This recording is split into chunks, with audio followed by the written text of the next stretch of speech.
नमस्ते everyone, welcome back to my YouTube channel. और यहाँ पर हम बात करते हैं स्कॉलरशिप के बारे में और इंटर्नशिप्स के बारे में। कुछ भी होती है, पार्ट टाइम इंटर्नशिप होती है, फिर फुल टाइम इंटर्नशिप होती है, उसके बारे में बात करते हैं। यूजी स्टडीज़ के लिए, पीजी स्टडीज़ के लिए, पीएचडी के लिए कोई भी स्टडी करनी हो तो उसकी स्कॉलरशिप जो भी अवेलेबल होती है ऑल ओवर द वर्ल्ड, सारी सबके बारे में बताते हैं। टॉपिक्स आज के बारे में क्या क्या कवर करेंगे, स्कॉलरशिप का नाम क्या है, कौन सी कंट्री उसको प्रोवाइड कर रही है, बेनिफिट क्या है स्कॉलरशिप का, कवरेज जो है फुल है कि पार्शल है, एलिजिबल कंट्रीज़ क्या है, एलिजिबिलिटी क्राइटेरिया क्या है, आपको डॉक्यूमेंट्स क्या क्या रिक्वायर्ड होंगे, एप्लीकेशन प्रोसेस क्या है, डेडलाइन कितनी है, इंग्लिश स्कोर क्या है, रिक्वायर्ड है कि नहीं रिक्वायर्ड है, कहाँ पे अप्लाई करना है, एप्लीकेशन फ़ीस है तो कितनी है। आज की स्कॉलरशिप की अगर मैं बात करूं तो एनआईजी इंटर्नशिप प्रोग्राम इन जापान 2023 ये होता है हमारे स्कॉलरशिप का नाम। यानी कि नाम से पता है कि कंट्री ऑफ जो स्कॉलरशिप होगा ये होगा जापान। ओके, बेनिफिट की अगर मैं बात करूं तो आखिर सब पूछोगे भाई स्कॉलरशिप में बेनिफिट क्या है, इस स्कॉलरशिप को क्यों ले रहे हैं। सबसे बड़ी बात है कि इंटरनेशनल एयरफेयर ट्रैवल एक्सपेंस आपको मिलेगा हर इंटर्न्स को। एक्चुअली ये इंटर्नशिप है, एक्चुअली कोई स्कॉलरशिप जो हो रही है, ये आई थिंक मेरा पहला वीडियो है जो ये इंटर्नशिप के बारे में। तो एनआईजी इंटर्न्स के लिए आपको ट्रैवल एयरफेयर दिया जाएगा। दूसरी चीज़ की आपको travel allowance facility for airport to NIG. ठीक है, एनआईजी तक जाने के लिए, जो एनआईजी तक पहुंचने के लिए आप पहले तो आपको यहाँ से उठाया, इंडिया से उठाया, फॉर एग्जांपल किसी भी कंट्री से हो, मैं इंडिया से हूँ तो मैं यहाँ से बात करता हूँ, इंडिया से उठाया, जापान के एयरपोर्ट पे वहाँ से उतार दिया। ठीक है, वो एयरफेयर आपको मिल गया इंटर्न्स को। फिर उसके बाद अब एयरपोर्ट से आप यूनिवर्सिटी यानी कि लैब तक जाओगे, एनआईजी लैब तक जाओगे, वहाँ तक का जो कॉस्ट होगा उसका भी आप बिल सबमिट करो, आपको रिफंड आ जाएगा। ठीक है, interns can avail accommodation and institute guest house इनका बहुत अच्छा होता है। हालांकि मैं गया नहीं हूँ लेकिन मैंने सुना है, मेरे कुछ दोस्त हैं जापान में, इस यूनिवर्सिटी में नहीं है लेकिन गेस्ट हाउस उनका काफ़ी अच्छा होता है। तो आपको वहाँ पे एकोमोडेशन मिलेगी गेस्ट हाउस पे। पता नहीं मेरी आवाज़ अभी तक जा रही थी कि नहीं जा रही थी, अब जाएगी। तो गेस्ट हाउस मिलेगा। मैं आपको एक बार शॉर्ट कर दूं कि एयरफेयर ट्रैवल मिलेगा, एयरपोर्ट से लेकर के एनआईजी गेस्ट हाउस तक जाने का आपको मिलेगा, गेस्ट हाउस में रहने का भी खर्चा आपको देना पड़ेगा, सॉरी आपको मिलेगा स्कॉलरशिप के अंडर में। और बस आपको खाने वाने का खर्चा, घूमने फिरने चले गए तो वो खर्चा आपको खुद से बेयर करना पड़ेगा। कवरेज अगर मैं बात करूँ तो फुली फंडेड है, आपको घर से उठा के वहाँ से पढ़ा के वापस कर दे रहा है तो फुली फंडेड ही कहा जाएगा। फुली फंडेड है ये, कोई भी इंटरनेशनल स्टूडेंट हो वो अप्लाई कर सकता है इसमें। अब एलिजिबिलिटी क्राइटेरिया की बात करते हैं। अब इंटर्नशिप है तो डेफिनेटली आप किसी न किसी यूनिवर्सिटी में एनरोल हो सकते हो, होना पड़ेगा आपको। यानी कि आप प्री फाइनल स्टूडेंट हो, यानी कि थर्ड ईयर या फिर फोर्थ ईयर में अगर आप एनरोल्ड हो ना तो आप किसी बैचलर प्रोग्राम है तो आप इसके लिए अप्लाई कर सकते हो। और बैचलर प्रोग्राम की अगर मैं बात करूँ, अब मास्टर्स की बात करूँ तो फर्स्ट ईयर या फिर सेकेंड ईयर में अगर आप एनरोल हो तो आप कर सकते हो अप्लाई।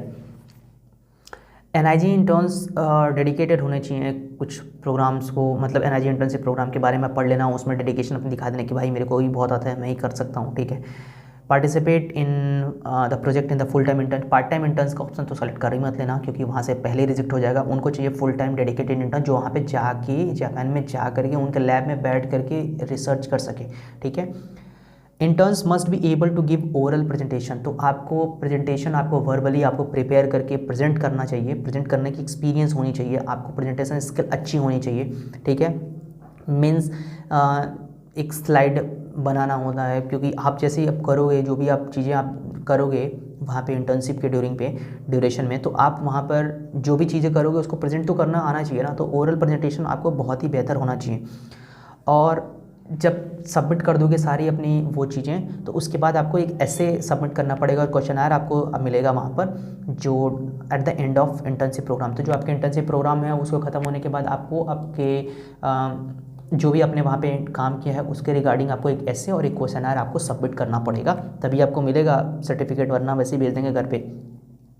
डॉक्यूमेंट्स की अगर मैं बात करूँ तो लेटर ऑफ मोटिवेशन 500 वर्ड्स में होना चाहिए इंग्लिश में। अब ऐसा मत सुनिए कि जापान में है तो जापानी लैंग्वेज में भेजना पड़ेगा, इंग्लिश बहुत मोर देन सफिशिएंट है। ठीक है, एक सीवी आप बना के रखना है, स्कैंड एकेडमिक ट्रांसक्रिप्ट, अभी तक जो आपने 2 महीने या 2 साल या 3 साल जो आपने पढ़ाई करी है उसकी एकेडमिक ट्रांसक्रिप्ट आपको होना चाहिए। 2 recommendation letter from your professor या फिर टीचर्स। तो ठीक है, तो अब मैं बात करूँगा कि पहले मैं कहता था कि आप किसी स्कॉलरशिप के बारे में बात करता हूँ जो यूजी पीजी और या फिर पीएचडी के लिए होता था।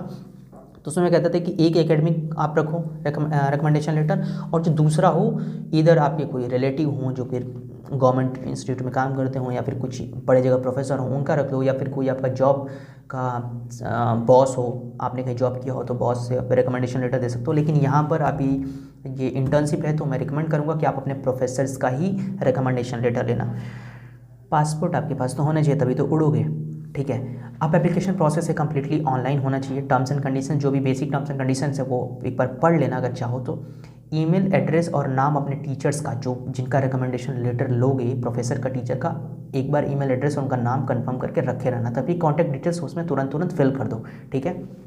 जैसे ही आप इधर उनके ईमेल एड्रेस और कॉन्टैक्ट डिटेल्स फिल करोगे ना, नाम और ईमेल एड्रेस, तो एट द सेम टाइम उनके पास एक पिंग जाएगा, एक मेल जाएगा, उनको एक लिंक मिलेगी, उस लिंक पर जाकर के वो अपना रिकमेंडेशन लेटर अपलोड कर सकते हैं, इधर टाइप फॉर्मेट में और वर्ड फॉर्मेट में और पीडीएफ फॉर्मेट में, हर डिफरेंट का फॉर्मेट अलग अलग होगा, ठीक है।